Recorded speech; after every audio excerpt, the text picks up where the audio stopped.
घोषणा की है, तो क्या कहेंगे? बिल्कुल, ये आज मैं मानती हूँ कि विनेश ने जो संन्यास की घोषणा की है, कहीं ना कहीं आज हमें भी दुख है इस बात का, और हम कोशिश करेंगे कि विनेश जब आती है तो उनसे बातचीत करके बिल्कुल कोशिश करेंगे कि उनको इस फैसला लेने से पहले मैं कहूंगी कि विनेश को एक बार दोबारा विचार करना चाहिए कि ऐसा नहीं करना चाहिए और गेम को जो है कंटिन्यूस रखना चाहिए। भूपेंद्र सिंह हुड्डा ने आज ये कहा है कि राज्यसभा में विनेश फोगाट को उम्मीदवार बना सकते हैं। देखिए, भूपेंद्र हुड्डा पहले तो ये बताएं कि उन्होंने अपनी सरकार के अंदर, कांग्रेस की सरकार के अंदर कितने खिलाड़ियों को उन्होंने जो है राज्यसभा भेजा था। और दूसरी बात, खिलाड़ियों के कंधों पर बंदूक रखकर चलाना मैं कहूंगी कि भूपेंद्र हुड्डा जी छोड़ दें। और कभी बाप बेटे का समर्थन कर देता है और बेटा बाप का समर्थन कर देता है।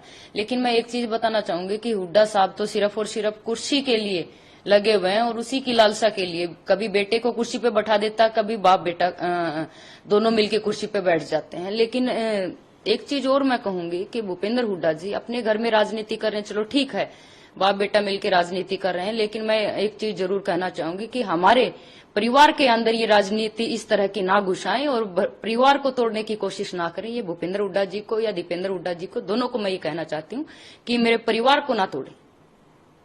की घोषणा की है, तो क्या कहेंगे? बिल्कुल, ये आज मैं मानती हूँ कि विनेश ने जो संन्यास की घोषणा की है, कहीं ना कहीं आज हमें भी दुख है इस बात का, और हम कोशिश करेंगे कि विनेश जब आती है तो उनसे बातचीत करके बिल्कुल कोशिश करेंगे कि उनको इस फैसला लेने से पहले मैं कहूंगी कि विनेश को एक बार दोबारा विचार करना चाहिए कि ऐसा नहीं करना चाहिए और गेम को जो है कंटिन्यूस रखना चाहिए। भूपेंद्र सिंह हुड्डा ने आज ये कहा है कि राज्यसभा में विनेश फोगाट को उम्मीदवार बना सकते हैं। देखिए, भूपेंद्र हुड्डा पहले तो ये बताएं कि उन्होंने अपनी सरकार के अंदर, कांग्रेस की सरकार के अंदर कितने खिलाड़ियों को उन्होंने जो है राज्यसभा भेजा था। और दूसरी बात, खिलाड़ियों के कंधों पर बंदूक रखकर चलाना मैं कहूंगी कि भूपेंद्र हुड्डा जी छोड़ दें। और कभी बाप बेटे का समर्थन कर देता है और बेटा बाप का समर्थन कर देता है।